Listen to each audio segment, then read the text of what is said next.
돌아볼 때 순간순간에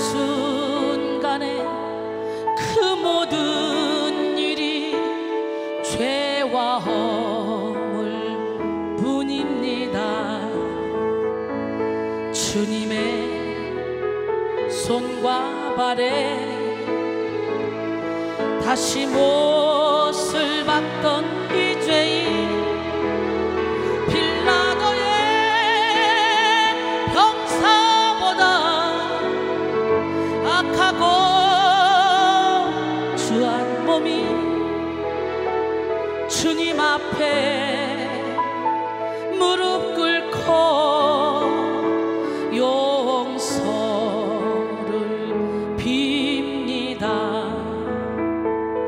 겸손히 머리를 숙여 기도 드릴 때 순간순간에 행한 일들이 죄와 허물 뿐입니다.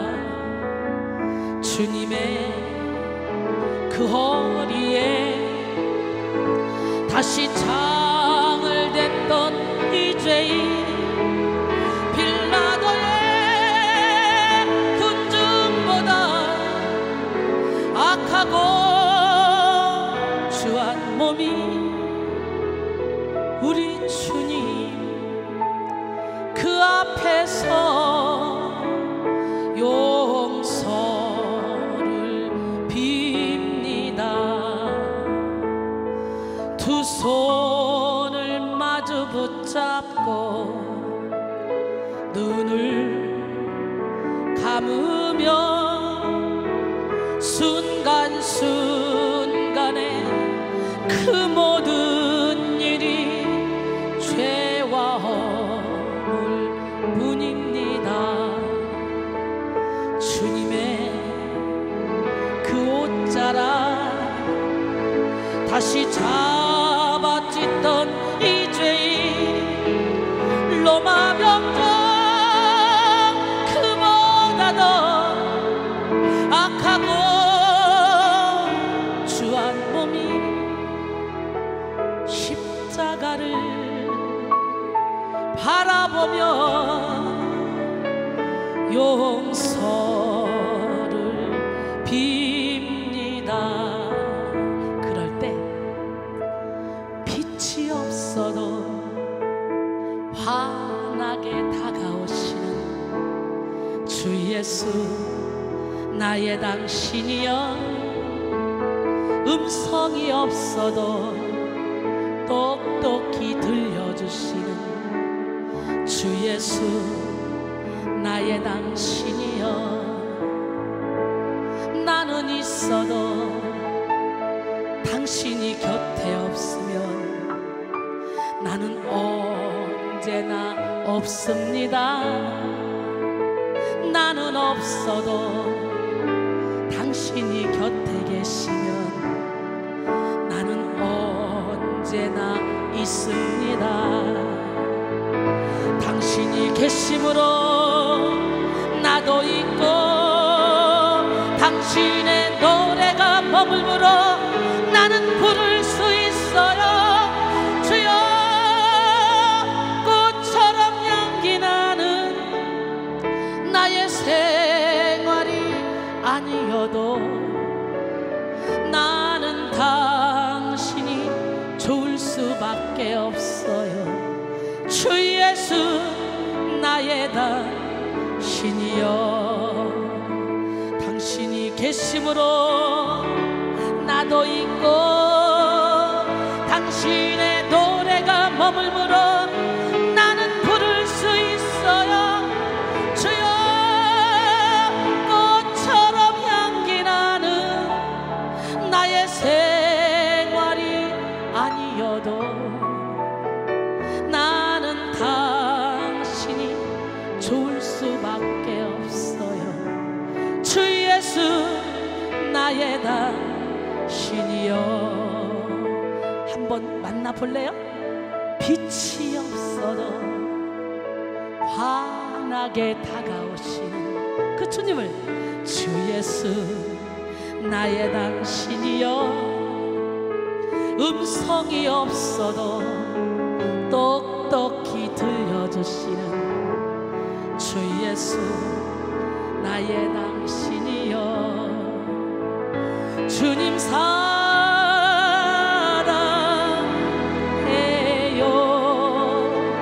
두 손을 번쩍 들고 고백해봐요.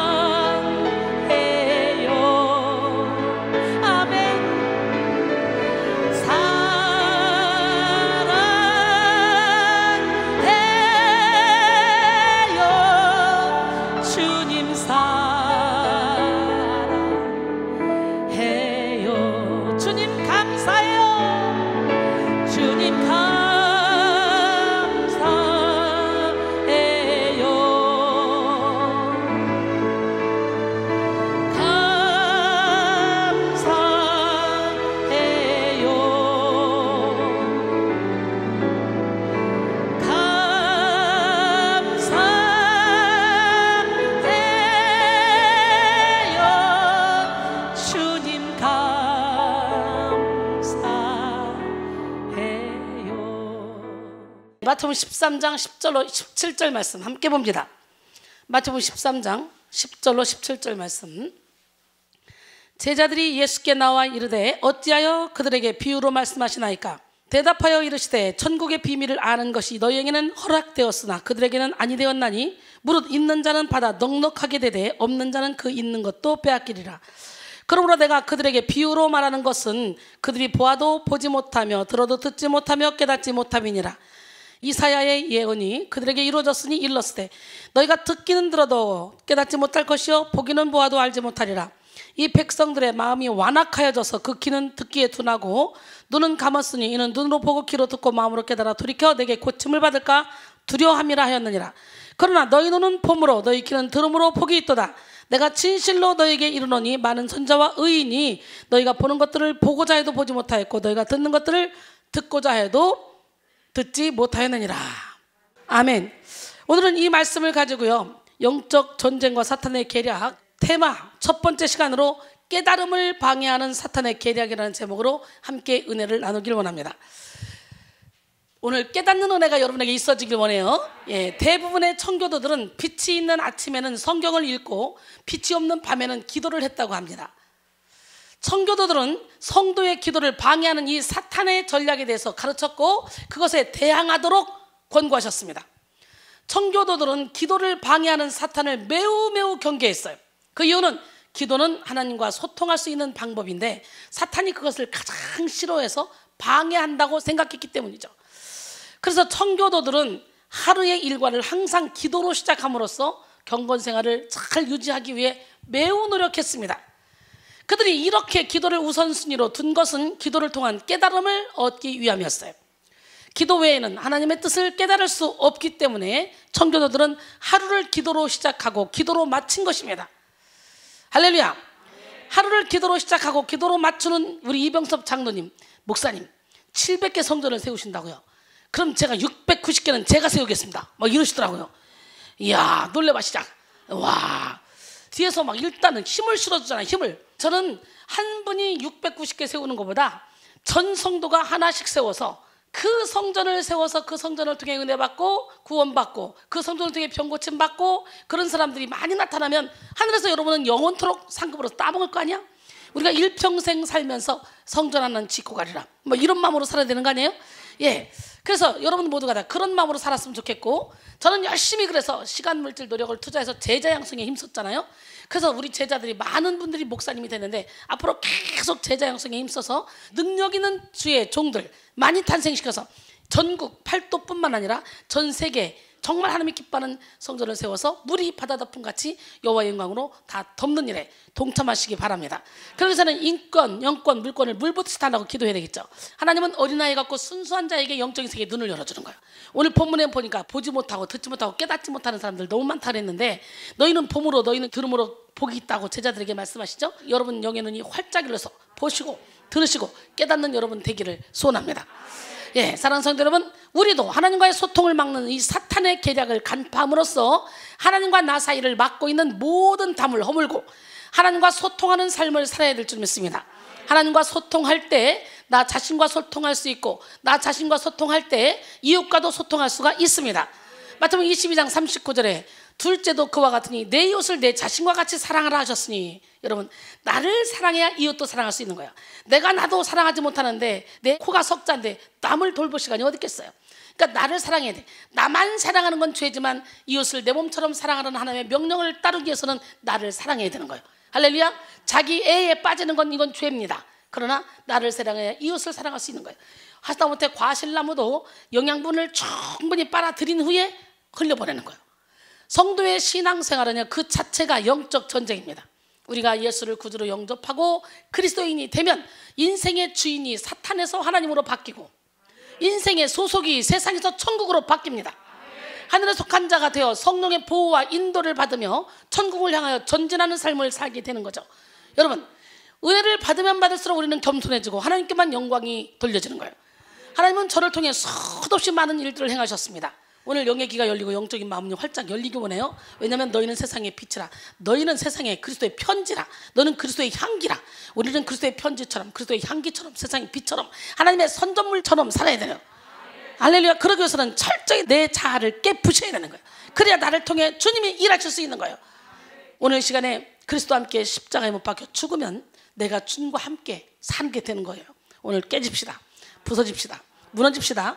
내 세상이 끝났다고 생각할 때, 더 이상 소망이 없다고 생각할 때, 우리는요, 사방이 다 막혀도 열려있는 곳 한 곳, 어디? 하늘. 예, 위를 봐야 돼요. 그럴 때 주님이 우리를 그리스도와 함께 하늘에 앉혀놓는다는 거예요. 그리스도와 함께.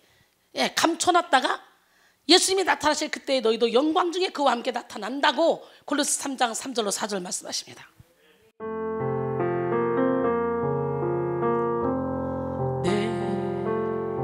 세상이 끝났을 때 두려움과 어두움, 이유 모를 답답함이 내 생명을 짓누를 그때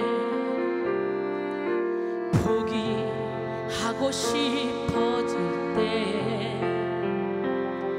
외로움과 분들로 썩어가는 세상 속에 무기력히 내가 던져질 때 위를 봐, 하늘을 바라봐. 너의 삶은 끝이 아니야. 아름다운 삶이 있어. 너의 삶을 포기하지 마. 하늘 위에 하늘을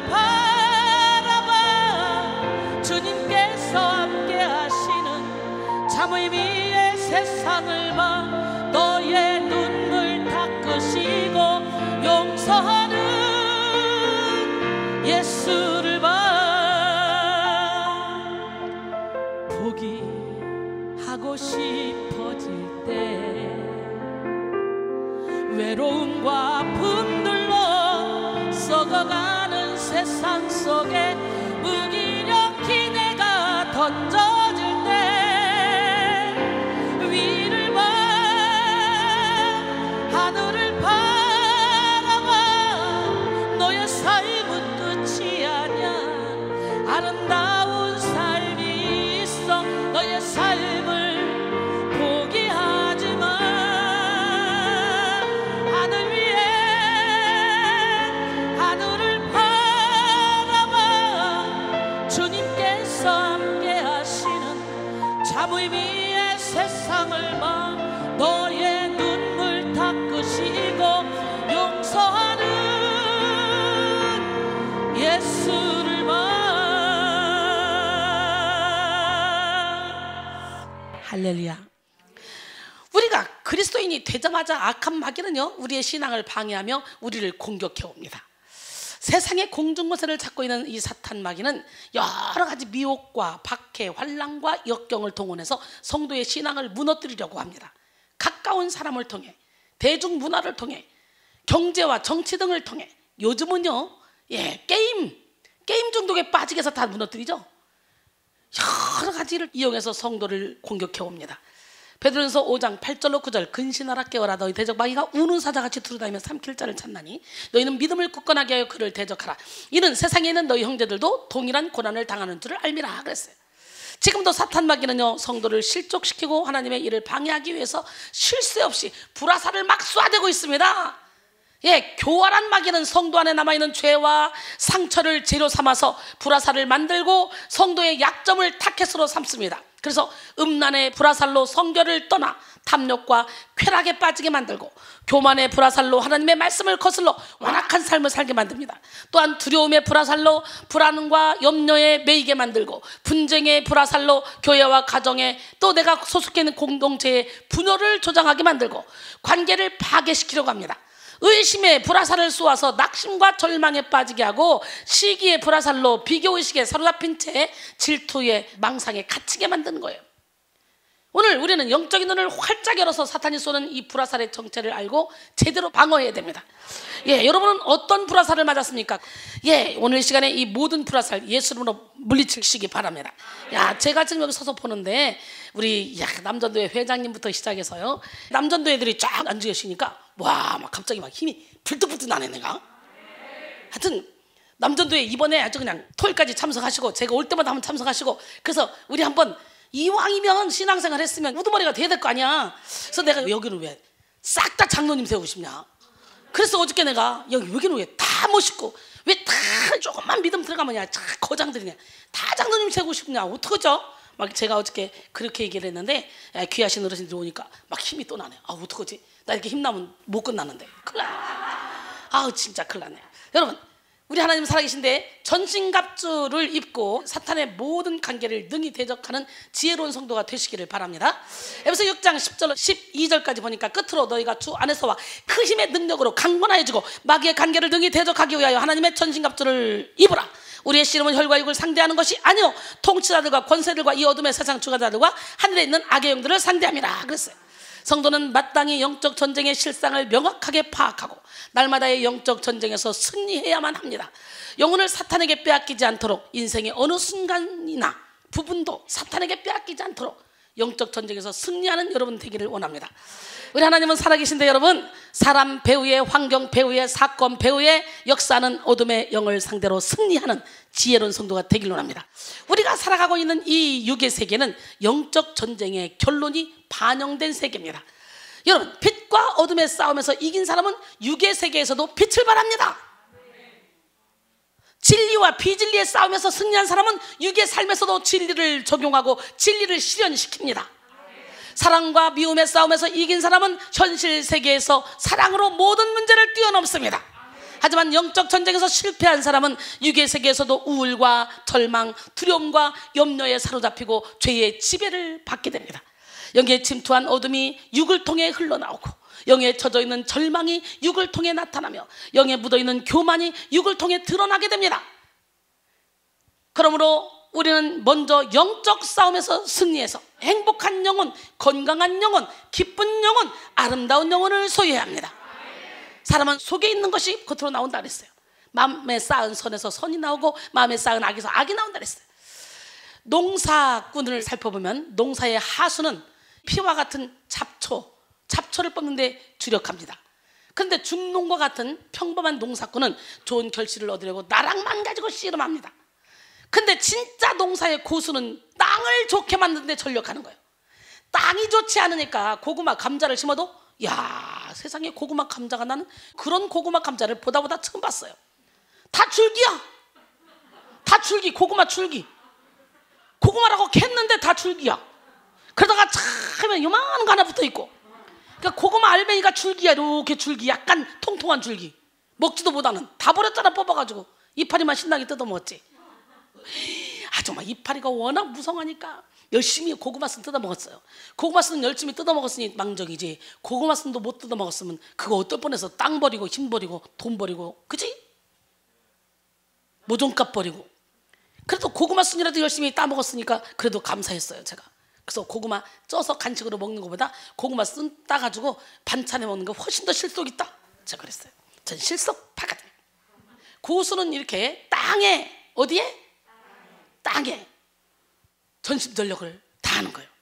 그런 것처럼 영성의 고수도 있어요. 영성의 고수는 영적 싸움에서 먼저 이김으로 인생을 승리의 토양으로 만드는 거예요.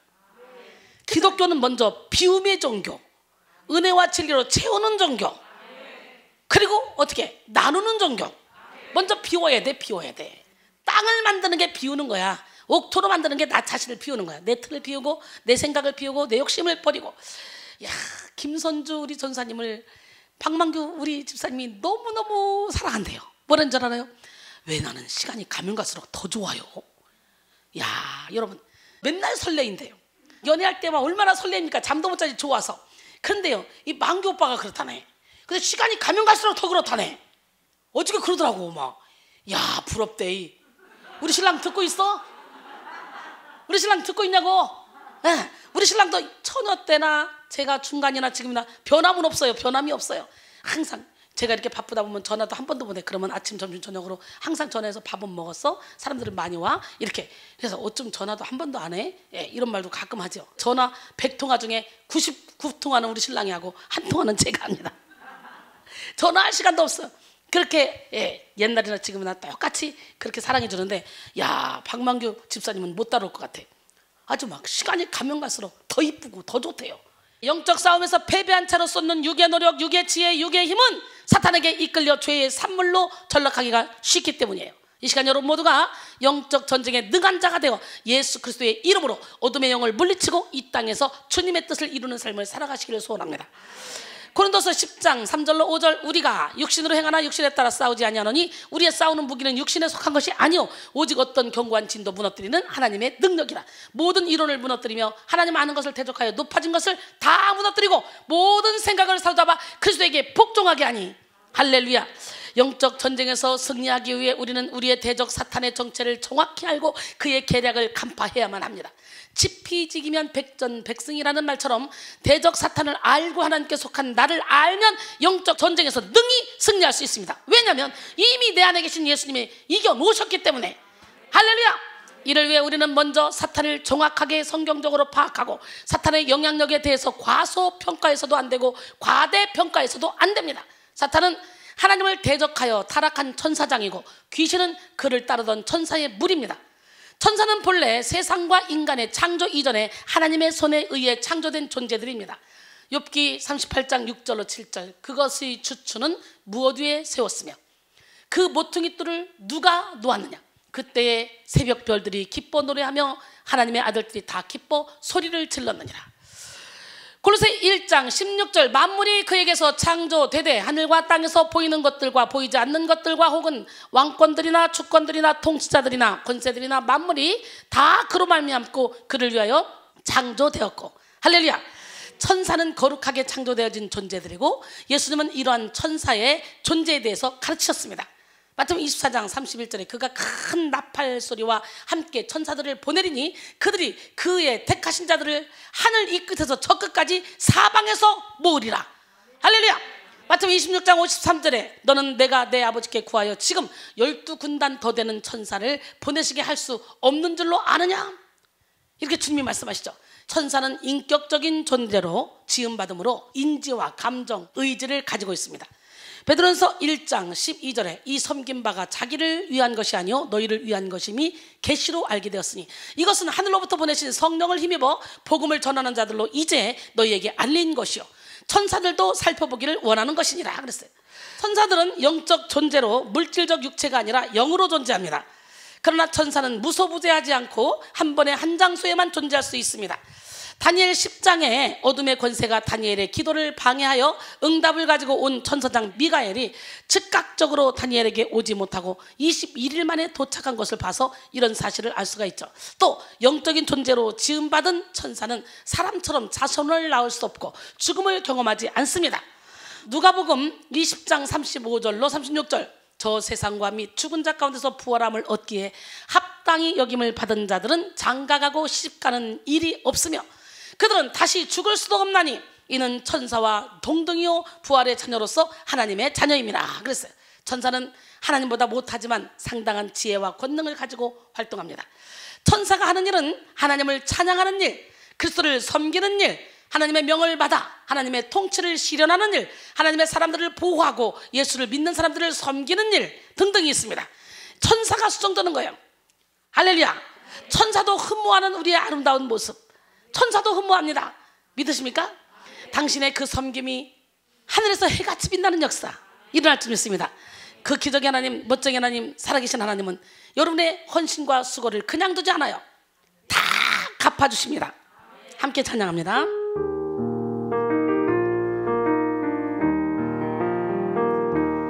당신의 그 섬김이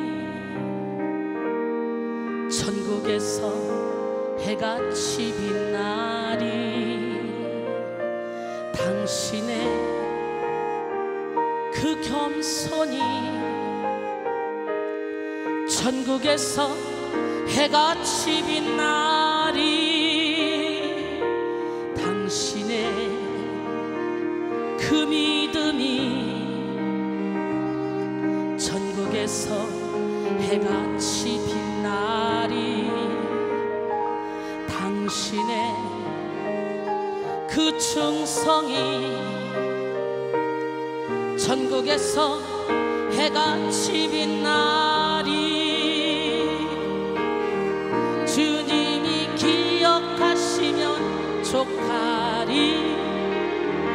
예수님 사랑으로 가득한 모습, 천사도 흠모하는 아름다운 그 모습, 천국에서 해같이 빛나리. 당신의 그 섬김이 천국에서 해같이 빛나리. 당신의 그 사랑이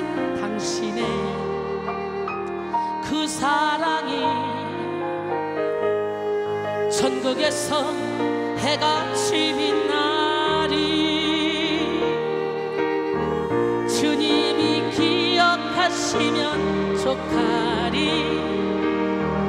불타는 사명으로 가득한 모습, 천사도 흠모하는 아름다운 그 모습, 천국에서 해같이 빛나리. 할렐루야. 여러분, 천사는 우리를 섬기는 자예요. 섬기는 자. 천사들도 흠모합니다. 천사는 활동할 때 조직적으로 활동하고 계급에 따라 다르게 활동합니다. 성경은 이런 천사들의 조직에 대해서 그룹 표현을 사용하는데요, 이런 천사 중에 최고급은 천사장이죠. 천사장은 천사들의 그룹의 리더로서 활동합니다. 성경에 등장하는 천사장은 셋이죠. 셋.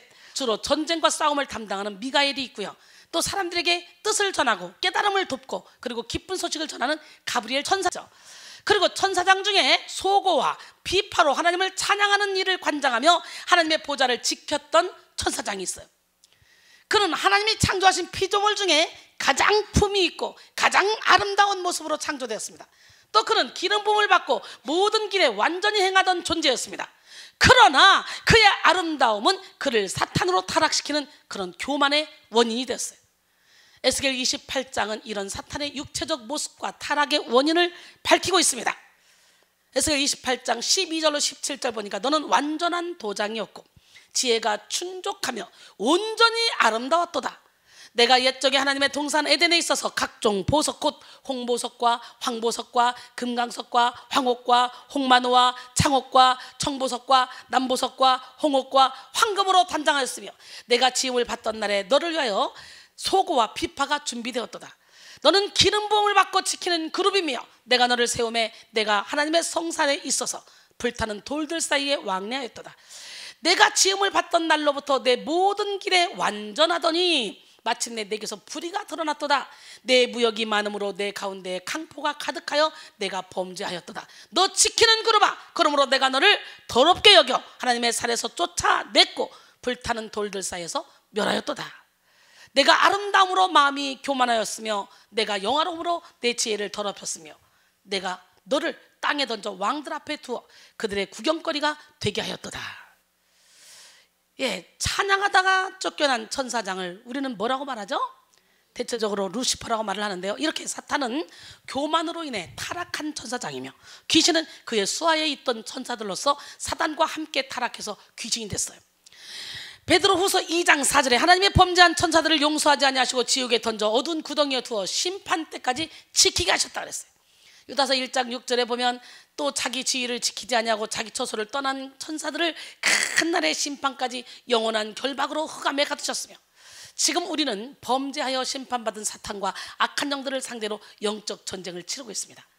어둠의 영들은 육의 지혜와는 차원이 다른 영의 관계로 우리를 공격합니다. 실로 사탄의 계략은 아주 간사하고 아주 치밀합니다. 그러므로 우리는 영적인 지혜와 권세를 겸비함으로 악한 영의 관계를 물리쳐야 돼요. 사탄의 계략은 크게 세 가지로 구분질 수가 있는데요. 첫 번째, 사탄의 계략은 온갖 악한 일을 행하면서도 자신의 존재를 숨김으로 사람들에게 영적 존재를 부인하게 만드는 것입니다.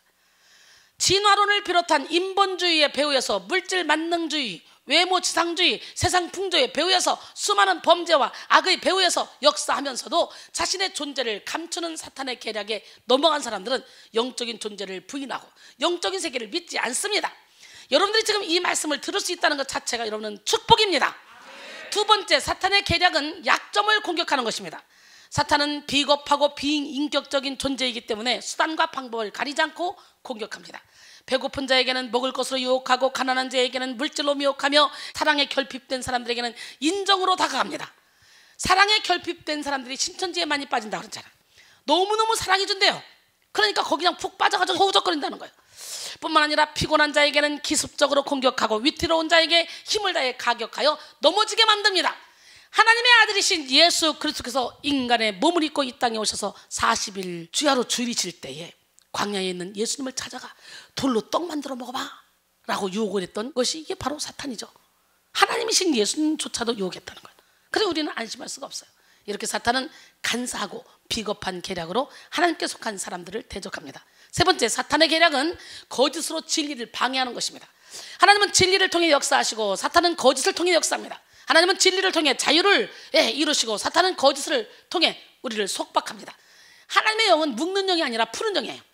여러분이 어딘가에 묶여 있다면 여러분 지금 그곳에 여러분 노예가 되어 있는 거예요. 그것이 여러분의 우상이야. 우리는 오로지 하나님의 영에 사로잡혀야 돼. 할렐루야. 요한복음 8장 44절에 너희는 너희 아비 마귀에게서 났으니 너희 아비의 욕심대로 너희도 행하고 자라니라. 그는 처음부터 살인한 자요 진리가 그 속에 없으므로 진리에 서지 못하고 거짓을 말할 때마다 제 것으로 말하나니 이는 그가 거짓말쟁이요 거짓의 아비가 되었습니다. 거짓의 아비인 마귀 곧 사탄은 성도가 예수 그리스도의 십자가를 힘입는 속죄를 통해 자유를 누리고 성령의 보호와 공급 속에 담대할 수 있다는 사실, 이거를 알고 있어요. 마귀가 성도가 말씀을 깨달을수록 하나님의 보호 안에 있다는 거예요. 그러니까 어떻게든지 깨닫지 못하게 하려고 우는 사자처럼 두루다니며 삼킬 자를 찾고 있는 거예요. 야, 우리 남전도 애들이 막 빵빵하게 오셔 계시니까 막 수십만 명이 있는 것 같은 느낌이라 제가 너무 행복합니다. 야, 이 대구 분들이 은혜만 받아봐. 이게요, 은혜는요 뭐 남편이, 아내가, 자녀가, 부모가 믿음이 좋다고 같이 가는 게 아니에요. 하나님이 강력하게 기름을 부어주셔서 깨달음이 와야 되는데, 박만교 우리 집사님은 신기하게 제가 사업장에 가서 신방 예배도 드렸는데 그때도 철철철 우시더라고. 아주 영혼이 순수하고 예뻐서 영적으로 민감하셔요. 그래서 영적으로 굉장히 맑아. 아마 이 부부가 사부님 되고 목사님 되고 그러면 아주 장난 아닐 것 같은데, 사실 깨달음의 능력은 어마어마합니다. 하나님은 우리의 삶의 요소에 구석구석 축복을 준비해 두셨습니다. 그러나 그 축복의 모습은 각기 다르고 때로는 명확히 보이지 않는 것들도 있습니다. 그런데 그 축복을 차지하는 비결이 바로 깨달음이라는 거예요. 풀리지 않는 문제 속에서도 하나님의 섭리를 깨닫는 사람은 해결의 실마리를 볼 수 있으며, 끝이 보이지 않는 영적 싸움 중에도 하나님의 사랑을 깨닫는 사람은 넉넉히 승리할 수 있습니다. 그래서 악한 사탄은 힘을 다해 성도의 깨달음을 방해합니다. 하나님의 말씀을 듣지 못하도록 혹은 들어도 깨닫지 못하도록 만들고 진리를 삶에 적용하지 못하게 만듭니다. 그러기에 우리는 깨달음의 능력을 주시는 성령 하나님을 반드시 만나야 돼. 에베소 1장 17절로 19절, 우리 주 예수 그리스도의 하나님 영광의 아버지께서 지혜와 계시의 영을 너희에게 주사 하나님을 알게 하시고 너희 마음의 눈을 밝히사 그의 부르심의 소망이 무엇이며 성도 안에서 그 기업의 영광이 풍성함이 무엇이며 그의 힘의 위력으로 역사하심을 따라 믿는 우리에게 베푸신 능력의 지극히 크심이 어떠한 것을 너희로 알게 하시기를 구하노라 그랬어요. 할렐루야. 빌리그리암은 사람은 부족함을 깊이 깨달으면 깨달을수록 좋다. 그것이야말로 행복의 출발이다 라고 했어요. 어때요? 우리 이병섭 장로님, 나 막 교수들, 막 청장들, 막 친구들 많다. 근데 거기서 내가 대장로로 됐다? 야, 내가 진짜 그래서 똑똑한 줄 알았다 내가. 그런데 여기 와보니까 내가 진짜 안 똑똑하더라. 네, 이걸 깨닫는 게 은혜라고요. 은혜를 받으면 받을수록 깨닫게 돼요. 야, 요즘 공부하는데 공부한다고 하면 할수록 더 어려워, 더 어려워. 공부 속에 깊이 들어가면 들어갈수록 더 어려워요. 오늘 하루 종일 공부했어요. 제가요. 얼마나 제가 모범생인 줄 알아요? 여러분, 클라우디우스는 알고 있다고 생각하는 사람이 영리한 것이 아니라 자기가 모르는 것을 깨달은 사람이 현명한 것이다 라고 했어요. 또한 파스칼은 인간의 위대함은 자기 자신의 보잘것없음을 깨닫는 점에 있다 라고 했고요. 루이즈 벨로는 깨닫는 순간부터 당신은 실패자가 아니다, 성공자다 라고 했습니다. 할렐루야. 진리를 방해하는 악한 영의 주 활동 무대는 성도의 생각과 마음과 입술입니다. 생각 속에서 활동하는 악한 영은 온갖 부정적인 생각과 육적인 사고방식으로 진리를 받아들이지 못하게 만듭니다. 마음속에서 활동하는 어둠의 영은 죄책감, 수치감, 그리고 열등감 등의 어두운 감정으로 마음을 억누르고 진리를 보지 못하게 만듭니다. 입술을 통해 역사하는 악한 영은 진리의 선포를 방해하고 불평, 원망, 정죄 등의 악한 언어로 하늘의 복을 받지 못하게 만듭니다. 이렇게 진리를 방해하는 사탄의 계략은 거짓 기적을 통해, 거짓 미혹을 통해, 그런 가장과 위장을 통해, 악한 참수를 통해 나타나고 우리의 영혼육을 공격하는 것으로 드러나기도 합니다. 우리는 사탄의 관계를 간파하고 성령의 지혜와 능력으로 사탄의 관계를 물리쳐야 됩니다. 네, 빛이 있는 곳에 어둠은 힘쓸 수 없어요. 진리가 있는 곳에 사탄의 관계는 무력해집니다. 고린도서 2장 10절로 11절, 너희가 무슨 일이든지 누구를 용서하면 나도 그리하고 내가 만일 용서한 일이 있으면 용서한 그것은 너희를 위하여 그리스도 앞에서 한 것이니 이는 우리로 사탄에게 속지 않게 하려 합니다. 우리는 그 계책을 알지 못하는 바가 아니로라 그랬어요. 특별히 이 시간 우리는 용서하지 못하는 사람이 있다면 다 용서하시기 바랍니다. 용서하지 못하는 건 사탄에게 속는 거라 했어요. 우리는 깨달아야 돼요. 이 시간에 깨달음을 방해하는 이 사탄의 계략을 간파하고 물리치는 지혜로운 성도가 되기를 원합니다. 인생의 문제는 깨달음의 문제예요. 깨달음이 없으면 풍족하고 형통한 삶을 살면서도 가난하고 불행한 삶을 살게 됩니다. 깨달음이 없으면 같은 죄와 실패를 반복하고 자신이 원하지 않는 삶을 떨쳐낼 수가 없습니다. 깨달음이 없으면 모든 문제의 원인이 다른 사람에게 있는 것처럼 보이고 해결 방법이 없는 것처럼 생각됩니다. 그래서 깨달음이 없을 때 우리는 아주 작은 문제를 만나도 멘탈이 붕괴되고 영적 패닉 상태에 빠지게 되죠. 그러나 깨달음이 있으면 빈곤은 풍요가 되고 고난은 축복으로 바뀝니다. 한순간에 지옥을 천국으로 바꾸고 절망의 벼랑을 비상을 위한 활주로로 바꾸는 것이 바로 깨달음의 능력입니다. 그러기에 우리가 깨닫기만 하면 아무것도 없는 자 같으나 모든 걸 다 가진 자입니다. 깨닫기만 하면 가난한 자 같으나 부유한 자입니다. 아멘. 오늘 멋쟁이 하나님, 기적의 하나님, 능력의 하나님, 그 하나님이 여러분을 깨닫게 해주실 줄 믿습니다.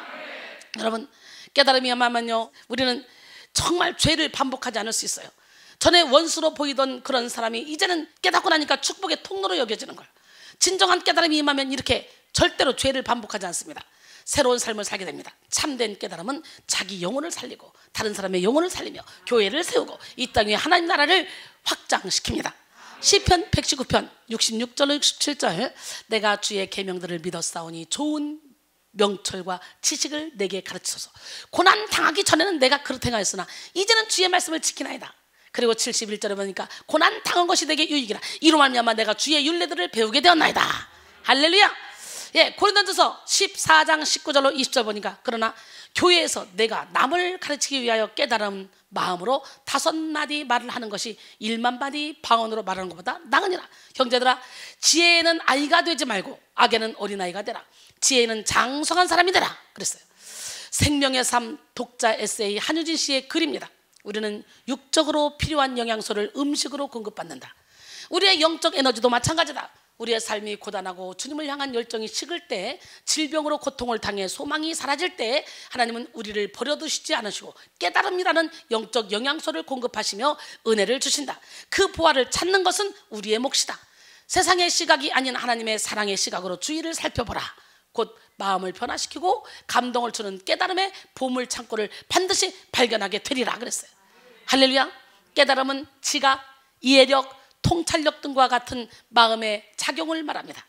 국어사전에서는 깨닫다라는 말을 심령이 진리에 통한다, 깨치어 환하게 알아내다 라는 뜻으로 풀이합니다. 성령님은 자주 깨달음을 통해 역사하시는데요, 직감, 양심, 지각, 감정 또는 의지 등의 기능을 통해 깨달음의 은혜를 베푸십니다. 에베소 3장 18절로 19절, 능히 모든 성도와 함께 지식에 넘치는 그리스도의 사랑을 알고 그 너비와 길이와 높이와 깊이가 어떠함을 깨달아 하나님의 모든 충만하신 것으로 너에게 충만하게 하시기를 구하노라. 오늘 이 시간에 예수님의 사랑의 너비와 길이와 높이와 깊이가 어떠함을 깨닫기만 하면 우리는 저절로 율법을 완성시킬 수 있어요.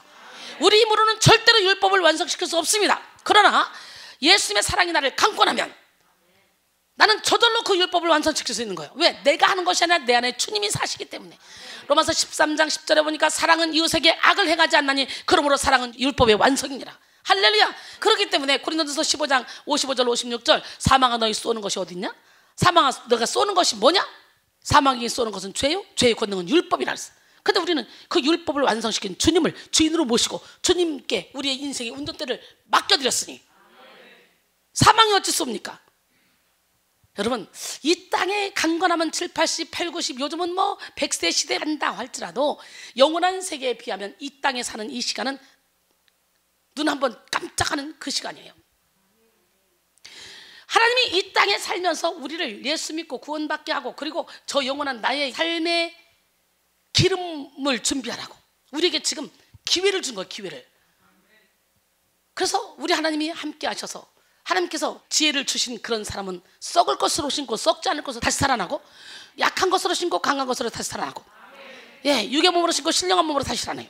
욕된 것으로 신고 영광스러운 것으로 다시 살아납니다. 육의 몸이 있어야 영의 몸도 있다 그랬어요. 고린도전서 15장 41절로 44절 말씀인데요, 여러분, 이렇게 육의 몸이 있을 때 우리의 속사람, 우리의 영의 몸을 살찌울 수가 있는 거예요. 영적으로 눈을 뜨고 이 엄청난 세계를 알고 나면 우리 이병섭 장로님처럼 하나님의 영광을 위해서 생명을 거는 거예요. 저도 피아노 30대 놓고 음악학원 하고 우리 신랑 사업하고 저 늦둥이 났어요. 그러면 늦둥이가 얼마나 소중하고, 우리 신랑도 진짜 잘생겼거든요. 우주 주식회사에서 제일 멋있게 만들었어 하나님이. 예, 그데다가 마음도 착하고 이쁘고. 예, 그런데 우리 두 아들 너무 이쁜데 세상에 다 내려놓고 음악학원 하면서 순수익만 1,000만 원이 넘었어. 언제? 30년 전에, 25년 전에. 그러니까 신랑이 갖다 주는 1,000만 원, 내가 버는 1,000만 원, 2,000만 원을 용돈으로 한 달에 썼어요. 언제? 25년, 30년 전에. 그걸 다 내려놓고 그냥 미친 듯이 오늘은 이곳으로 내일은 저곳으로 할렐루야 하며, 예, 잠도 제대로 자지 못하고 먹지 못하고 잘 시간이 없어서 못 잤죠. 예, 먹을 시간이 없어서 못 먹었어요. 초창기에는 밥 한 끼 먹고 하루에 20시간 사역했어요. 막 영혼들이 벌떡벌떡 살아나니까 한 번 설교하면 5시간에서 7시간은 기본이고, 기도해 주다 보면 한 타임이 10시간씩 막, 그러면 영혼들이 막 살아나니까 그 재미로, 예, 그냥 막 끌려간 거예요. 체력이 워낙 좋으니까 그게 감당했지. 예, 그렇게 사역을 하면서 얼마나 많은 불치병 환자들이 고침받고, 얼마나 많은 율법사들이 깨지고, 얼마나 많은 교회들이 찢어지기 직전에 막 꼬매지고, 이런 역사가 일어난지 몰라요. 여러분, 모든 영적 활동의 시작은 깨달음에서 시작됩니다. 깨달음에서. 은혜의 시작, 능력의 시작, 신유의 시작, 사명의 시작은 모두 다 깨달음에서 출발합니다. 그런데 영적인 깨달음이 없으면 금광산 전체를 주시고자 하는 하나님을 보지 못하고 금 몇 조각을 손에 든 채 그것으로 만족하려고 합니다. 또 영적인 세계를 모르면 우물 전체를 주시고자 하는 그 하나님의 마음을 모른 채 물 한 잔 받아들고 일시적인 갈증을 해소하는 것으로 만족하려고 합니다. 제가 영적인 비밀을 알고 나니까 온몸에 발바닥에 불이 날 정도로 영혼 살리는 일에 앞장서고, 영을 확 쏟고 나면요 그냥 해산하는 수고, 껍질만 남아요. 후들거려 걷지를 못할 정도로 이렇게 열정적으로 막 말씀을 전할 때 여러분을 묶고 있는 이 결박들이 예수의 이름으로 하나님이 이 말씀을 통해 풀어주시는 줄 믿습니다. 예, 그렇기 때문에 저는 이 예배 자체가 영적 전쟁이야. 그냥 설교하는 거하고는 달라요, 우리 예배는. 그러니 변화되지 않을 수 없어. 그러니까 우리 남전도에 거기다 오셨는데 한번 이번 주 한 주간 미친 척하고, 야, 영적인 세계가 있는 거 있기는, 아이 진짜 이상하네, 한번 가볼까, 이번 한 주만 한번 투자해볼까. 투자해보세요. 꽈당! 여기 깨어나는 시간이 있을 거예요. 그러고 나면 아이고 내가 지금까지 헛된 삶을 살았네, 아이고 큰일 날 뻔했네, 예, 이럴 거예요. 우리 하나님은 살아계신데 여러분, 금광 전체를 주시길 원하고 우물 통째로 주시길 원하는 하나님, 째째한 하나님이 아니에요.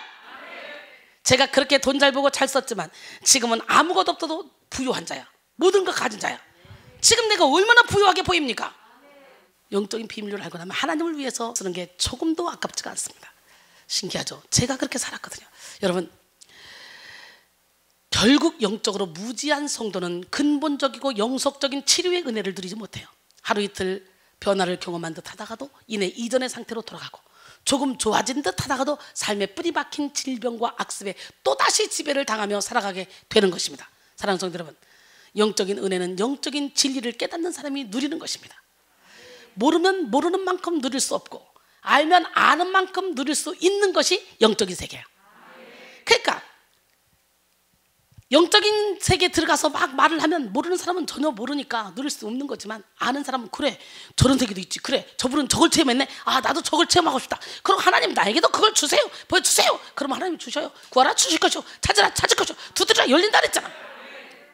잠언 10장 21절에 의인의 입술은 여러 사람을 교육하나 미련한 자는 지식이 없어 죽느니라. 호세아 4장 6절에 내 백성이 지식이 없으므로 망하는도다. 내가 지식을 버렸으니 나도 너를 버려 내 제사장이 되지 못하게 할 것이요, 내가 내 하나님의 율법을 잊었으니 나도 내 자녀들을 잊어버리리라 그랬어요. 그래서 예수님은 우리에게 진리가 우리를 자유롭게 한다 그랬잖아요. 오늘 여러분 모두가 다 진리를 알기로 합니다.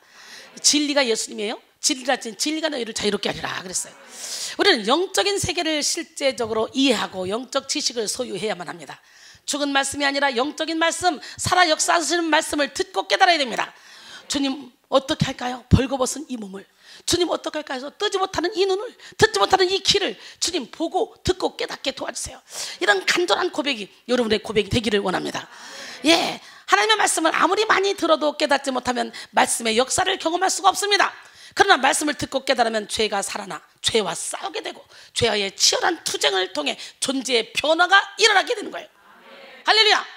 로마서 5장 13절에 죄가 율법이 있기 전에도 세상에 있었으나 율법이 없었을 때는 죄를 죄로 여기지 아니하느니라. 여러분, 세상 사람들은요 적당히 바람피고 적당히 거짓말하고 적당히 사기치고 적당히 회사 것만 갖고 이거 죄라고 생각 안 해요. 근데 율법을 딱 깨닫고 나면 어머 이게 다 죄인 거예요. 세상 사람들은요 남에게 거짓말 한마디 하고 남을 좀 미워한 거 그거 죄라고 생각하지 않습니다. 그러나 그것은요 거짓말하는 죄, 지옥 갈 죄입니다. 세상 사람들은 두려워하는 거 죄라고 생각 안 해요. 근데 계시록 21장 8절에 보니까 두려워하는 자들과 음행하던 자들과 우상 숭배자들과 믿지 않는 자들과 점술가들과 거짓말하는 자들은 둘째 못에 던져진다는 거예요.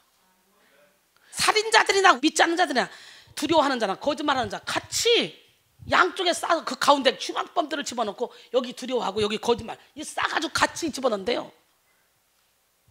그렇기 때문에 우리는 하지 말라는 것만 안 하면 죄를 안 짓는 거라고 착각하지만 하나님은 하라는 거 안 하는 것도 죄라 그래요. 에레미야 48장 10절에 보니까 하나님의 일을 게을리한 자는 저주를 받을 것이요. 히브리서 12장 14절에 모든 사람과 거룩함과 화평함을 따르지 않으면 주를 볼 수 없다 그랬잖아. 우리가 믿음으로 구원을 받지만 믿으면 자동적으로 행함이 따라가게 돼 있습니다. 세상 사람들이 죄라고 생각하지 않는 거 예수 믿고 나면 그게 죄라고 생각이 돼요. 오늘 깨달음이 임하기를 원합니다. 그니 우리는 얼마나 감사한 사람들이고 복된 사람들이야. 영원한 세계를 생각하면 이 땅에 사는 120년 이거 아무것도 아니야. 눈 깜짝할 사이라니까. 로마서 7장 9절에 전에 율법을 깨닫지 못했을 때는 내가 살았더니 계명의 이름에 죄는 살아나고 난 죽었도다. 그래서 말씀에 빛이 들어와야 내 안에 죄가 살아나는 거예요. 그래서 내가 죄인 중에 괴수라는 걸 알게 되는 거예요. 그렇지 않으면 몰라. 교회 다녀도 로마서 7장 정도면 사도 바울도 아주 왕성하게 복음을 증거할 때입니다. 그때야 깨닫게 되는 거죠. 말씀 빛이 세게 들어와서. 오늘 말씀의 빛이 들어와서 여러분 깨닫는 은혜가 있기를 원합니다. 예, 이렇게 탁 죄가 살아나고 나니까 이제 그때부터 자기 안에 두 가지 법이 싸우는 것을 사도 바울이 경험하는 거예요. 오늘 여러분 모두가 다 여러분 안에 두 가지 법이 싸우는 걸 경험해야 돼. 로마 7장 20절 이하에 보니까 만일 내가 원하지 아니하는 그것을 하면 이를 행하는 자는 내가 아니라 내 속에 거하는 죄니라. 그러므로 내가 한 법을 깨달았느니 곧 선을 행하기 원하는 나에게 악이 함께 있는 것이로다. 내 속사람으로는 하나님의 법을 즐거워하되 내 지체 속에서 한 다른 법이 내 마음의 법과 싸워 내 지체 속에 있는 죄의 법으로 나를 사로잡는 것을 보는도다. 오라 나는 곤고한 사람이로다. 이 사망의 몸에서 누가 나를 건져내랴. 그러고 탄식하잖아요. 철저히 자기 자신에 대해서 절망했습니다. 오늘 우리는 철저히 나 자신에 대해서 절망하시고 하나님께 소망을 가지시기 바랍니다. 기적의 하나님은 살아계십니다. 물론 죄는 말씀을 깨닫기 전에 우리 내부에 있었습니다. 존 칼빈은 죄는 율법 때문에 생성되는 것도 아니고 율법 안에 있는 것도 아니다. 죄는 바로 우리 안에 있다라고 말했습니다. 의인 없나니 한 명도 없다 그랬잖아요. 아담과 범죄 이후에 우리는 죄 중에 태어났어요. 우리는 본질상 진노의 자녀로 태어났어요. 우리는 마귀의 자녀로 태어났어요.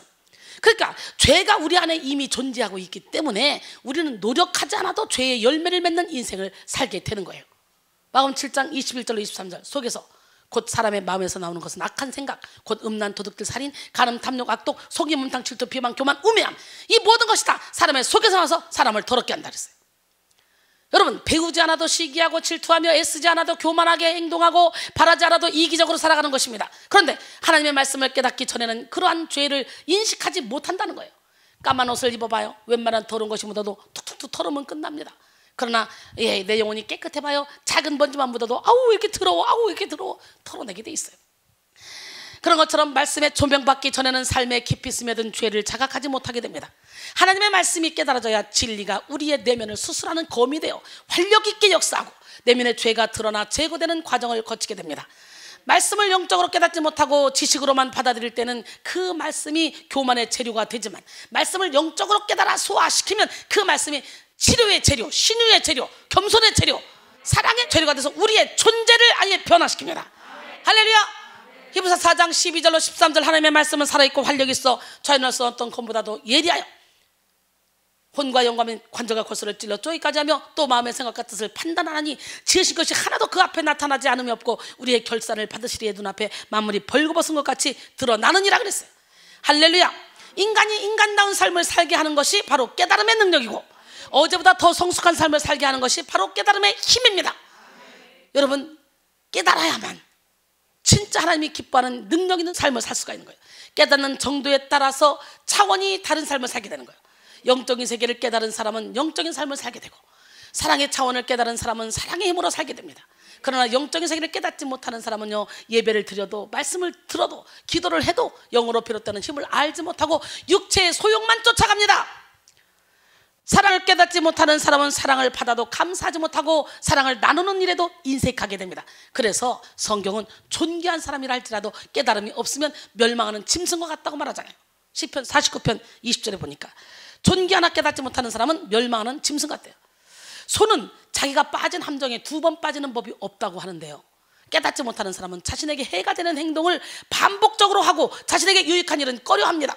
잠언 26장 11절에 개가 그 토한 것을 도로 먹는 것 같이 미련한 자는 그 미련한 것을 거듭 행하느니라.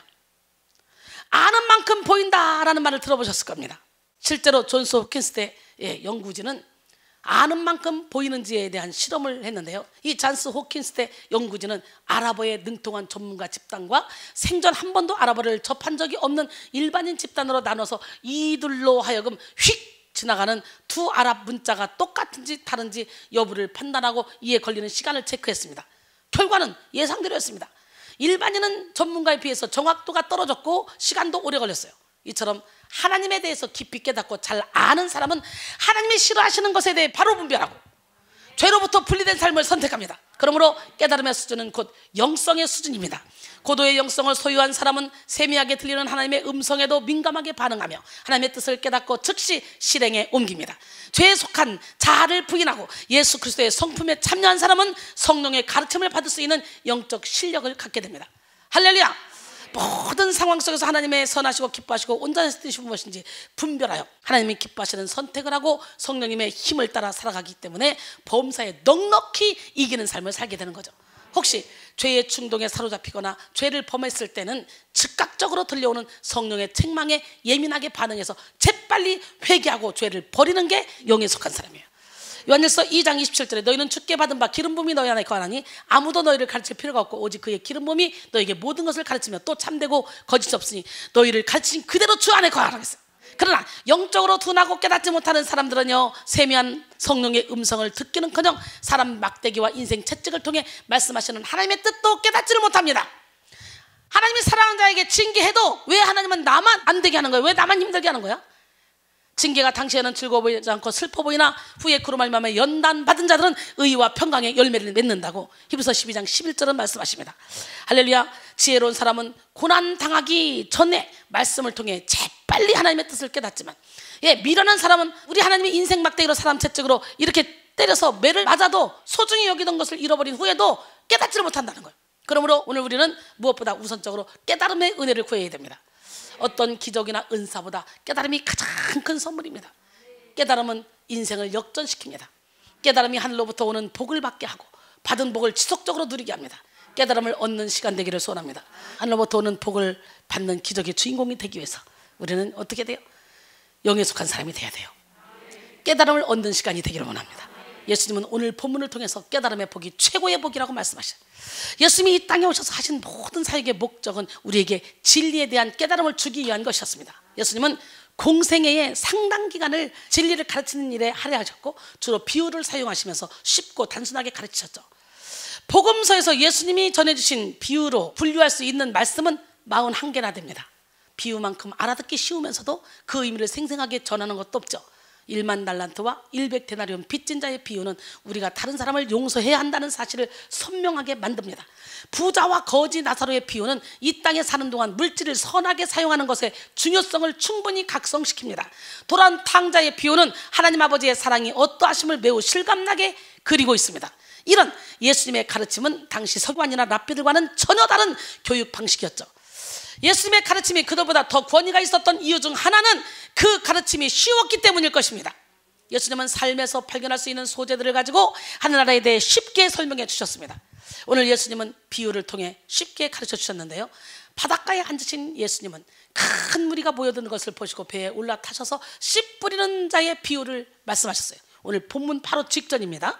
마태복음 13장 3절로 9절, 예수께서 비유로 여러 가지를 그들에게 말씀하여 이르시되, 씨를 뿌리는 자가 뿌리러 나가서 뿌릴새 더러는 길가에 떨어짐에 새들이 와서 먹어버렸고, 더러는 흙이 얕은 돌밭에 떨어짐에 흙이 깊지 아니하므로 곧 싹이 나오나 해가 돋은 후에 타서 뿌리가 없으므로 말랐고, 더러는 가시떨기 위에 떨어짐에 가시가 자라서 기운을 막았고, 더러는 좋은 땅에 떨어짐에 어떤 것은 100배, 어떤 것은 60배, 어떤 것은 30배의 결실을 맺느니라.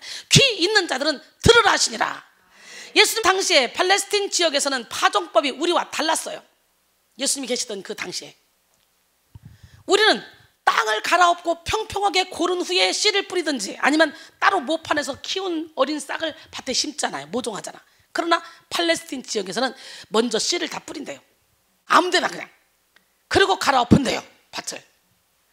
그래서 농부들이 사람들이 다니는 길이나 가시떨기나 어디라도 나중에 갈아엎을 그런 생각으로 씨를 뿌린다는 거예요. 돌밭은 석회암층을 말하는데 이곳은 불과 땅 깊이가 10cm도 안 되는 곳입니다. 이런 곳은 땅을 갈아엎을 때야 알 수 있죠. 그러므로 씨를 뿌리다 보면 이런 네 종류의 밭에 떨어지는 것도 무리는 아닙니다. 그렇지만 씨앗의 손해가 만만치 않겠죠? 길가에 떨어진 것은 뿌리자마자 새가 와서 먹어버리고, 사람들의 발에 치여서 사라진 씨앗도 많습니다. 흙이 옅은 돌밭에서 떨어진 씨앗은 좀 자라는 것 같더니 뜨거운 해가 비치자 곧 시들어버리고, 뿌리가 약해서 마른 바람에 넘어지고 타버린 것도 있습니다. 가시떨기에 떨어진 것은요, 양분이나 햇볕을 가시떨기가 다 먹어버려서 그만 못 자라거나 빈약해집니다. 하지만 이런 손실이 큰 문제는 되지 않아요. 왜냐? 좋은 땅에 떨어진 씨앗들이 30배, 60배, 100배 열매를 맺기 때문에 커버가 되는 거지. 장사꾼들이 그러잖아요. 다 붙여서 나중에 남아서 못 팔게 돼서 버린다 할지라도 여기서 다 붙여버리니까 손해는 안 보잖아. 교회도 마찬가지야. 이 사람이 꼴통지 저 사람이 꼴통지 돼도 한 사람만 옥토라면 100배, 60배, 30배 결실 맺기 때문에 길가밭도 돌짝밭도 다 괜찮다는 거예요. 우리 다 옥토가 됩시다. 예수님은 이렇게 당시의 파종법을 인용하여 영적 원리를 설명하셨고, 귀 있는 자들은 들으라고 말씀하셨어. 깨달음의 능력이 있는 사람이 이 비유 안에 담겨있는 진리를 차지하라는 것입니다. 얼마 후 제자들은 예수님께 나와 비유로 말씀하신 이유를 물었어요.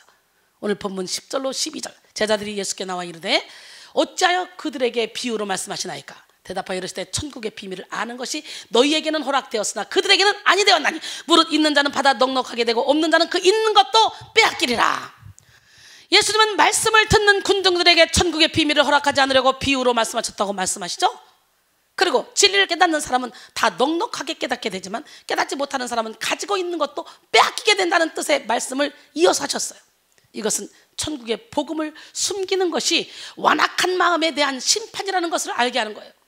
당시 청중 속에는 깨달음을 얻기 위해 예수님의 말씀을 듣는 사람도 있었지만 예수님을 곤궁에 빠뜨릴 만한 꽃들을 잡고자 하는 관찰자와 대적자들도 섞여 있었습니다. 즉 예수님이 비유로 말씀하신 이유는 깨달음의 은혜를 받은 자들이 쉽게 확실하게 깨닫게 하기 위함이고, 동시에 완악한 마음으로 진리를 방해하고 조롱하는 자들로부터 진리를 보호하기 위한 것이었어요. 13절에 보니까 그러므로 내가 그들에게 비유로 말하는 것은 그들이 보아도 보지 못하며 들어도 듣지 못하며 깨닫지 못함이니라. 보는데 보지 못하고 듣는데 듣지 못하고 깨닫지 못하는 거, 영적 소경, 영적 귀머거리 상태를 뜻하는 거예요. 여러분은 어떻습니까? 주님 어떻게 할까요? 벌거벗은 이 마음은 주님 어떻게 할까요? 깨닫지 못하는 이 마음을 우리 함께 찬양합니다.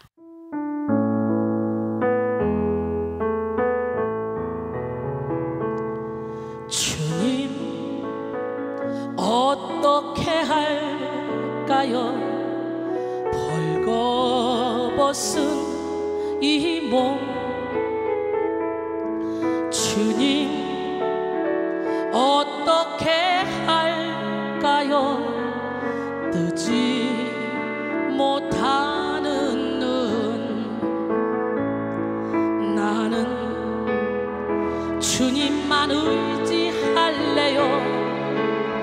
주님만 바라볼래요. 주님 의의 옷 입혀주시고 영의 눈 뜨게 하소서. 어두워져가는 이 세상 빛이 되어 살렵니다. 주님 어떻게 할까요? 베풀지 못하는 손 주님 어떻게 할까요? 걷지 못하는 발 나는 주님만 의지할래요. 주님만 바라볼래요.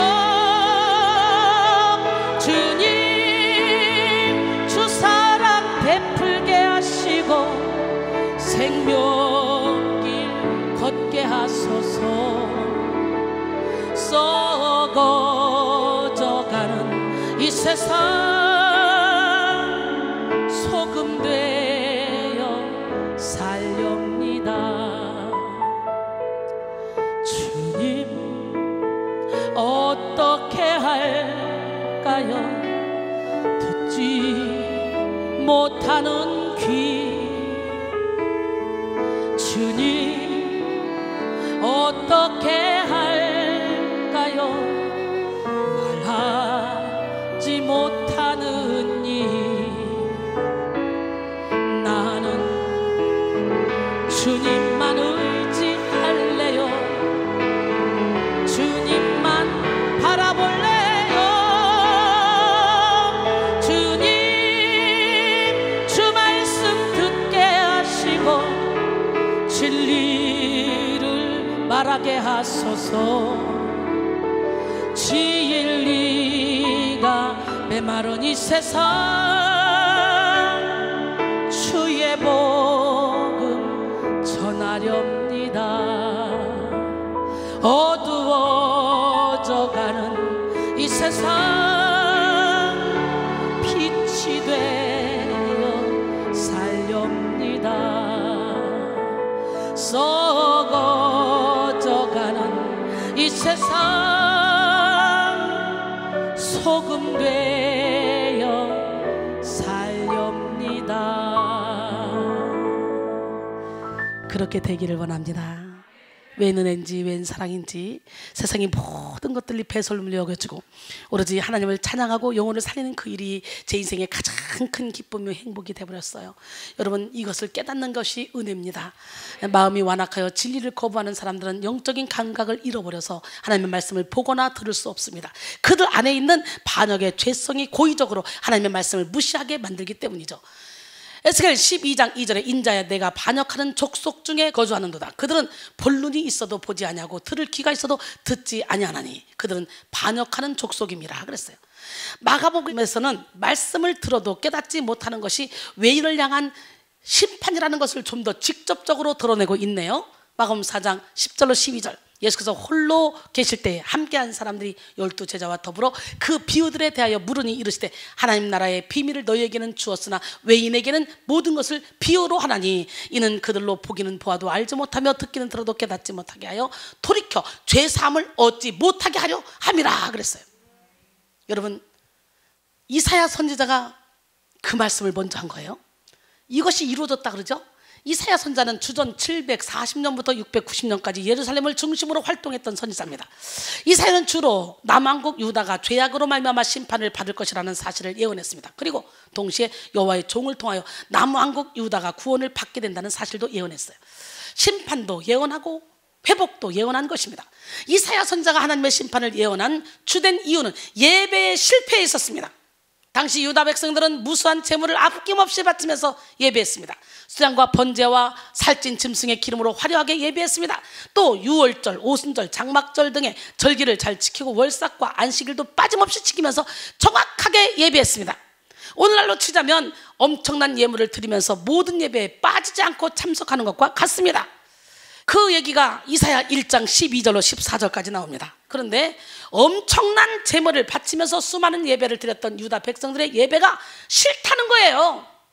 그들의 예배가 하나님께 무거운 짐이 되고 자기에게 곤비하다는 거예요. 지기가 하나님이. 그래서 그들의 예배가 하나님께 소용이 없다고 말씀하시면서 많이 기도해도 듣지 않겠다고 말씀하신 거예요. 왜냐하면 그들의 예배는 마당만 밟는, 즉 마음이 빠진 형식을 앞세우는 예배였기 때문입니다. 또 이사야 당시에 유다 백성들은 예배를 드리면서 동시에 삶 가운데서 악을 행하며 살았어. 마치 우리 같지 않습니까? 그들은 많이 기도하면서 손에는 피를 묻혔고 많이 예배 드리면서 죄 가운데 살았습니다. 이사야 1장 15절로 17절 너희가 손을 펼 때 내가 내 눈을 너희에게서 가리고 너희가 많이 기도할지라도 내가 듣지 아니하리니 이는 너희 손에 피가 가득함이라. 너희는 스스로 씻으며 스스로 깨끗하게 하여 내 목전에서 너희 악한 행실을 버리며 행악을 그치고 선행을 배우며 정의를 구하며 학대받는 자를 도와주고 고아를 위하여 신원하며 과부를 위하여 변호하라 하셨느니라 그랬어요. 하나님은 이런 유대 백성들에게 심판을 선포하셨는데요, 이때 하나님이 내리신 형벌이 바로 깨닫지 못하게 만드는 것이었어요.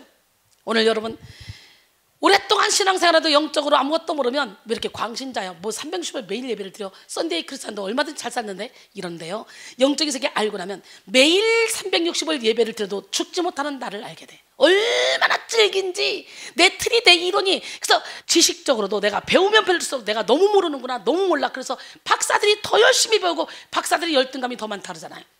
그런 것처럼 영적인 세계도 마찬가지입니다. 6개월만 훈련 받아야지, 1년만 훈련 받아야지. 그런데 받다 보면 내가 너무 모르는 거예요. 너무 몰라. 먹어본 사람이 맛을 아는 거예요. 소고기도. 그죠? 그런 것처럼 더 하나님께 매달리게 되는 거지. 이사야 6장 9절로 10절 여호와께서 이르시되 가서 이 백성에게 이르기를 너희가 듣기는 들어도 깨닫지 못할 것이요 보기는 보아도 알지 못하리라 하여 이 백성의 마음을 둔하게 하며 그들의 귀가 막히고 그들의 눈이 감기게 하라. 염려하건대 그들이 눈으로 보고 귀로 듣고 마음으로 깨닫고 다시 돌아와 고침을 받을까 하노라 하시기로. 그러니까 목이 곧고 마음과 귀에 할례 받지 못한 자, 완악한 자 하나님이 다 가려놔 버렸어. 일부러 그들이 깨닫고 돌아올 것이 싫다는 거야. 깨닫고 돌아오는 것이. 그 정도로 하나님이 교만한 자를 싫어한다는 거지. 하나님은 말씀을 들어도 깨닫지 못하는 것이 이사야의 예언이 성취된 것이라고 하시면서 보는 눈과 듣는 귀를 가진 제자들은 복이 있다고 말씀하셨어요. 오늘 본문 말씀이죠. 14절로 16절 이사야의 예언이 그들에게 이루어졌으니 일렀을 때 너희가 듣기는 들어도 깨닫지 못할 것이요 보기는 보아도 알지 못하리라. 백성들의 마음이 완악하여져서 그 귀는 듣기에 둔하고 눈은 감았으니 이는 눈으로 보고 귀로 듣고 마음으로 깨달아 돌이켜 내게 고침을 받을까 두려워함이라. 그러나 너희 눈은 봄으로 너희 귀는 들음으로 복이 있도다. 제자들에게 그렇게 말씀을 하셨지만 결론적으로 제자들도 예수님이 십자가에 못 박혀 죽으실 때 다 도망갔어. 실패자였어. 결국은 보혜사 성령을 보내주실 테니까 기다리라고 말씀했죠. 그래서 기도하고 기다리던 중에 성령이 그들에게 임해서 결론적으로 그들이 완성작품이 됐지. 오늘 여러분 성령 받아야 돼.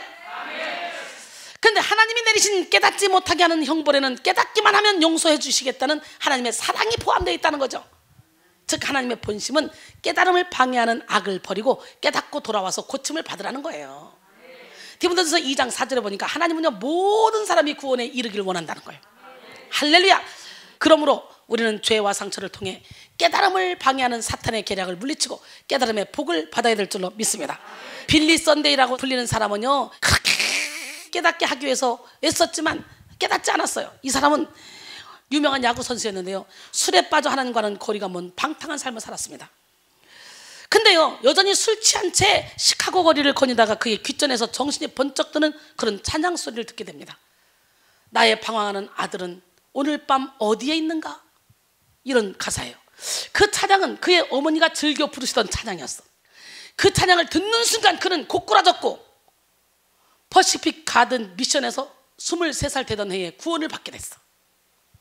자신을 향한 하나님의 사랑을 깨닫게 된 거예요. 오늘 여기가 지금 여러분 갈릴리 바닷가, 여기가 베데스다 연못가, 여기가 사마리아 우물가, 여기가 하늘문 열리는 그발 강가. 네. 여러분 오늘 하나님 만나야 돼. 지금이 은혜 받을 때, 지금이 구원의 날이야. 빌리 선데이도 그렇게 깨닫는 역사가 일어난 거야. 그렇게 꼴통짓 하다가 그렇게 회심한 빌리 선데이는 이후에 회중들 앞에서 영적인 깨달음을 강조하는 열정적인 설교를 했습니다. 봐요, 이순이처럼 날라리도 성령의 불을 받고 깨달아지니까 이렇게 마이크 하나 붙잡고 전 세계를 다니며 팍 복음을 전하잖아. 야, 안상근 우리 집사님 제목이에요. 제목 유머 짱에다가 말 잘하시고 사교성 좋으시고, 야 저분 불 받아가지고 장로 만들어가지고 간증자 세웠으면 좋겠어. 예? 이병섭 장로님하고 두 분이서 막 전생자면서 간증하면서 막 남은 여생 멋지게 막, 그죠? 남은 여생을 하늘에 상급 싸며 멋지게 살아봐. 얼마나 행복해. 그 언권을 하나님이 주신 건데 말이야. 내 거라고 착각하면 안 돼. 저 잠시 잠깐 있는데도 사람을 너무 행복하게 해주는 거예요. 야, 권영숙 진짜 좋겠다. 빌리 선데이가요 부흥회를 했는데요, 그는 자신의 부흥회에서 뭐라고 말한 줄 알아요? 나는 죄와 싸우겠다. 발이 있는 한 죄를 차버리겠고, 주먹이 있는 한 죄를, 빨리 해요 시작, 쳐버리겠고, 머리를 가지고 있는 한 죄를 받아버리겠고, 이를 가지고 있는 한 죄를 물어뜯겠고, 내가 늙어서 주먹도 발도 이도 힘이 없을지라도 영광의 집에 들어가기까지 나는 잇몸으로라도 죄를 이기겠다. 와, 멋지다. 여러분 그런 삶을 살기를 원합니다. 죄와 싸우기를 피 흘리기까지 싸우라 했잖아요. 사랑하는 성도 여러분, 우리도 하나님의 사랑을 깨닫기 전에는 죄인이었지만 하나님의 사랑을 깨닫고 난 후부터는 주님의 자녀로 거듭난 줄 믿습니다. 사탄은 우리가 하나님의 자녀라는 것을 깨닫지 못하게 방해합니다. 이 시간 방해하는 사탄의 세력을 다 몰아내고 주님의 사랑을 깨닫는 우리 모두가 되기를 소원합니다. 깨달음을 방해하는 사탄의 계략 첫 번째, 사탄은 깨달음을 방해하기 위해서 죄를 회개하지 못하게 만들어. 오늘 회개의 영이 임하길 원합니다. 밀턴은 회개는 영혼의 궁전을 여는 황금 열쇠다 라고 말했습니다. 하나님은 예수 그리스도를 통해 하나님과 우리 사이에 막힌 죄의 담을 완전히 허물기 원하셨죠. 그 십자가 고통의 대가로 영원한 천국을 예비하셨습니다. 인생의 문제는 깨달음에 있다고 했죠. 우리는 참된 회개를 통해 진리를 깨닫게 됩니다. 그리고 진리를 깨달을 때 진정한 자유와 안식의 천국을 누리게 되죠. 그러나 모든 고통의 본질은 죄에 있습니다. 죄가 우리를 두렵게 하고 불안하게 하며 욕심을 부리도록 만듭니다. 그러므로 우리는 고통의 본질을 치료받고 참된 자유의 삶을 살기 위해 죄의 문제를 해결받아야 합니다. 죄를 치료받는 길은 회개에 있습니다. 계시록 22장 14절에 자기 두루마리를 빠는 자들은 복이 있으니 이는 그들이 생명나무에 나가며 문들을 통하여 성에 들어갈 권세를 얻습니다. 할렐루야. 기적의 하나님 누구 하나님? 예, 그 하나님은 살아계십니다. 죄를 깨닫는 은혜가 여러분에게 있기를 원합니다. 두 번째, 사탄은 깨달음을 방해하기 위해서 교만에 빠지게 해요. 우리가 잘 얘기하죠. 교만은 패망의 선봉이요 거만한 마음은 넘어짐의 앞잡이다. 예, 교만한 사람은요 진리를 알 수 없어요. 교만한 사람은 자주 책망을 받아도 깨닫지도 못해요. 그러게 갑자기 패망을 당합니다. 자주 책망 받았으니 갑자기 당하는 패망이 아니겠죠. 그러나 깨닫지 못한 당사자에게는 갑작스러운 일이죠. 잠언 29장 1절에 자주 책망을 받으면서도 목이 곧은 사람은 갑자기 패망을 당하고 피하지 못하리라. 교만한 마음을 성경에서는 굳은 마음이라고 표현합니다. 무엇이든 굳어진다는 것은 참 무서운 일이죠. 혈관이 굳어질 때 동맥경화가 오고 간이 굳어질 때 간경화가 오듯이 마음이 굳어질 때 우리의 영혼은 심각한 위기에 처합니다. 교만하게 굳어진 마음으로 결코 하나님을 만날 수 없습니다. 하나님은 교만한 사람에게 은혜를 베푸시지 않습니다. 그래서 사탄은 성도의 깨달음을 방해하기 위해서 간사한 방법으로 교만을 조장합니다. 우리는 교만한 즉시 하나님의 뜻과 상관없는 길로 가게 되고 사탄의 지배 아래로 들어가게 됩니다. 교만은 흔히 권력의 교만, 지식의 교만, 외로움의 교만으로 나누어집니다. 권력의 교만은 내가 이 정도 힘이 있어, 내가 직분자야, 내가 이만큼 기도한 사람이야 라고 생각하면서 하나님의 힘을 의지하지 않고 자기 힘으로 자기를 나타내는 교만입니다. 또 지식의 교만은 내가 다 아는 거야 라고 생각하면 나는 많이 배웠어 생각하면서 더 이상 배우려고 하지 않는 교만이죠. 의로움의 교만은 자신의 생각이 절대 진리인 것처럼 생각하면서 다른 사람을 쉽게 비난하고 정죄하며 판단하는 교만입니다. 오늘 여러분 교만을 십자가에 못 박기를 원합니다. 잠언 16장 18절에 교만은 패망의 선봉이요 거만한 마음은 넘어짐의 앞잡이라 그랬죠. 잠언 1장 7절에 여호와를 경외하는 것이 지식의 근본이거늘 미련한 자는 지혜와 훈계를 멸시하느니라 그랬어요. 여호와께서 미워하는 게 뭔 줄 알아요? 옛 7가지예요. 잠언 16장 16절로 19절 여호와께서 미워하시는 것 곧 그의 마음에 싫어하시는 것이 옛 7가지니 곧 교만한 눈과 거짓된 혀와 무죄한 자의 피를 흘리는 손과 악한 계교를 깨하는 마음과 빨리 악으로 달려가는 발과 거짓을 말하는 망령된 증인과 및 형제 사이를 이간하는 자니라 그랬어요. 마지막으로 사탄은 깨달음을 방해하기 위해서 우리가 영적인 어린아이 수준에 머무르게 만드는 거예요. 사람은 자기의 수준만큼 깨달을 수 있습니다.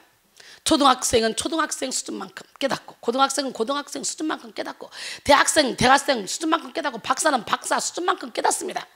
영적인 세계도 마찬가지예요.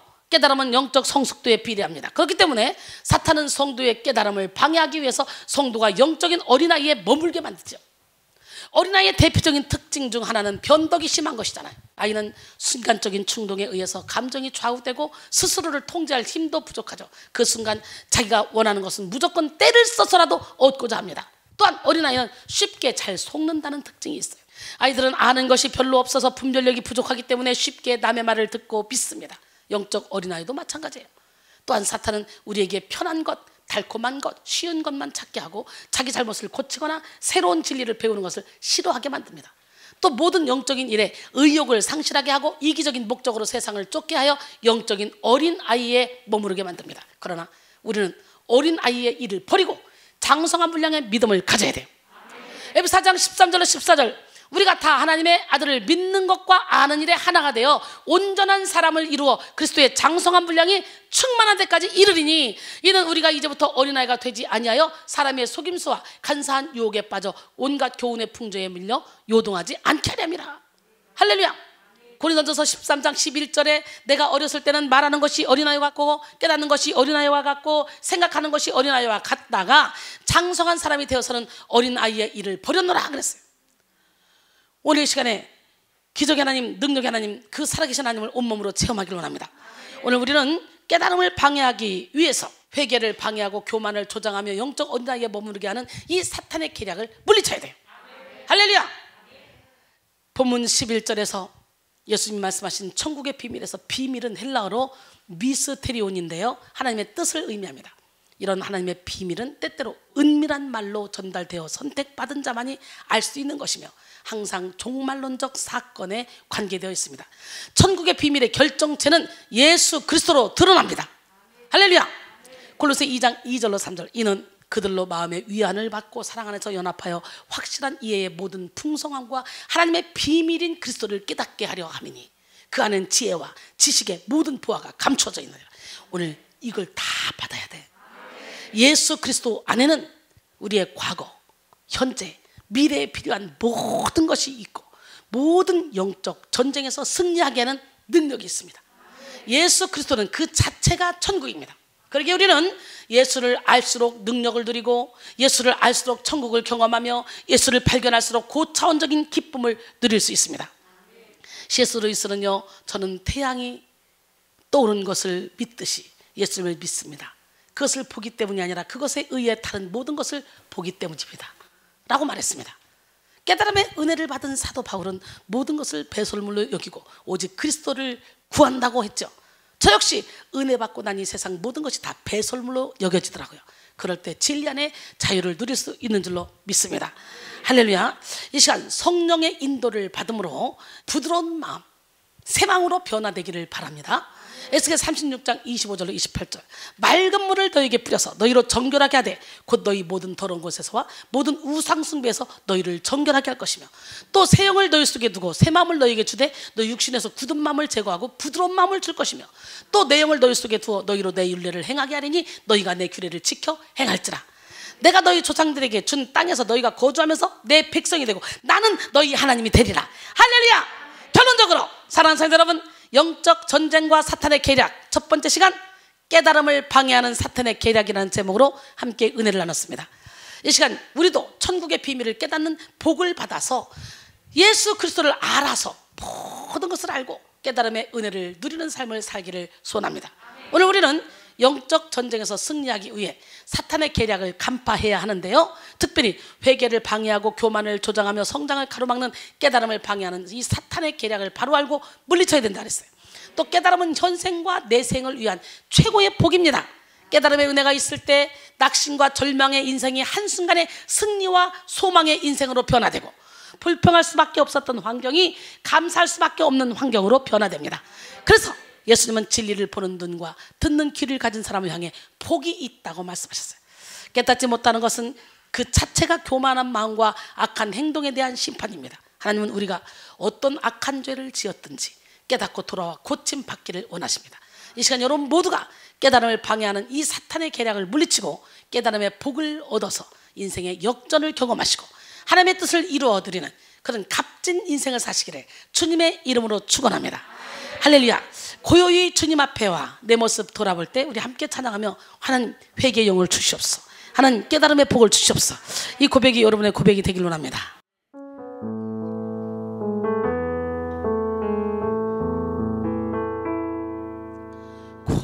고요히 주님 앞에 와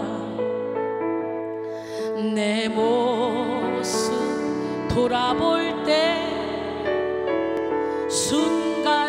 순간순간에 그 모든 일이 죄와 허물 뿐입니다. 주님의 손과 발에 다시 못을 박던 이 죄인 빌라도의 병사보다 악하고 주한 몸이 주님 앞에 무릎 꿇고 용서를 빕니다. 겸손히 머리를 숙여 기도 드릴 때 순간순간에 행한 일들이 죄와 허물 뿐입니다. 주님의 그 허리에 다시 장을 댔던 이 죄인 빌라도의 군중보다 악하고 주한 몸이 우리 주님 그 앞에서 용서를 빕니다. 두 손을 마주 붙잡고 눈을 감으며 순간순간에 그 모든 일이 죄와 허물 뿐입니다. 주님의 그 옷자락 다시 잡아찢던 이 죄인 로마 병정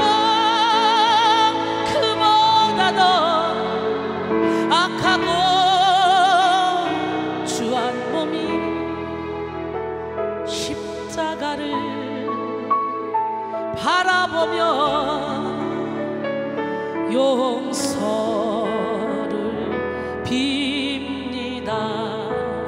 그럴 때 빛이 없어도 환하게 다가오시는 주 예수, 나의 당신이여. 음성이 없어도 똑똑히 들려주시는 주 예수, 나의 당신이여. 나는 있어도 당신이 곁에 없으면 나는 언제나 없습니다. 나는 없어도 당신이 곁에 계시면 나는 언제나 있습니다. 당신이 계심으로 나도 있고, 당신의 노래가 머물므로 나는 부를 수 있어요.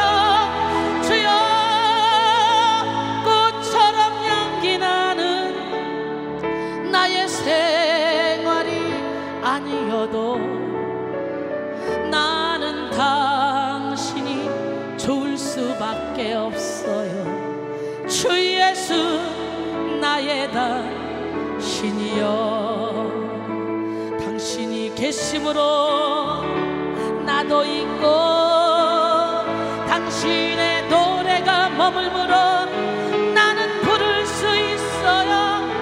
주여, 꽃처럼 향기 나는 나의 생활이 아니어도 나는 당신이 좋을 수밖에 없어요. 주 예수, 나의 당신이여. 한번 만나볼래요? 빛이 없어도 환하게 다가오시는 그 주님을, 주 예수, 나의 당신이여.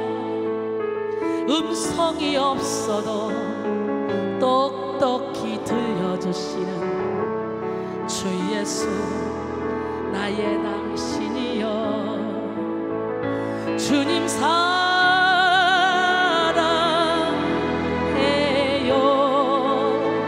두 손을 번쩍 들고 고백해봐요. 사랑해요.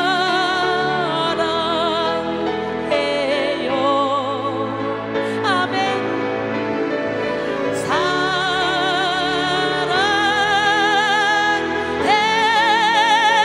사랑해요. 주님 사랑해요. 주님 감사해요. 주님 감사해요.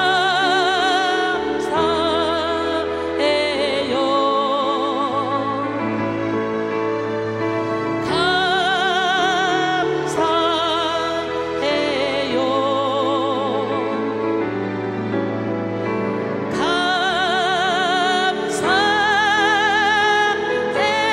감사해요.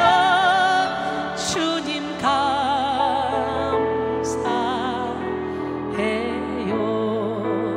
이렇게 고백하는 여러분에게 주님은 말씀하십니다. 평안을 너에게 주노라. 사랑을 너에게 주노라. 치료를 너에게 주노라. 능력을 너에게 주노라. 세상이 줄 수 없는, 세상이 알 수 없는 사랑, 치료, 능력, 사랑을 내게 주노라. 그 주님이 주시는 사랑을 느껴봅시다. 주 주님이 주시는 파도 같은 사랑은 내 작은 가슴에 흘러 넘쳐요. 생각하면 할수록, 기도하면 할수록 두 눈가에 눈물이 터질 것만 같아요. 주님의 사랑은 한없이 크셔라. 우리의 영혼에 한 줄기 빛이여라. 주님이 주시는 솟아나는 기쁨은 내 작은 가슴에 샘물처럼 솟아요.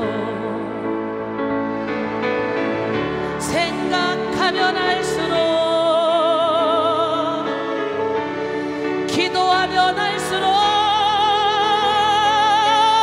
두 눈가에 눈물이 터질 것만 같아요. 주님의 기쁨은 끝없이 새로워. 우리의 삶 속에 영원한 향기여라. 주님이 주시는 하늘나라 평안은 내 작은 가슴에 깊이 흘러요. 생각하면 할수록, 기도하면 할수록 두 눈가에 눈물이 터질 것만 같아요. 주님의 평안은 놀랍고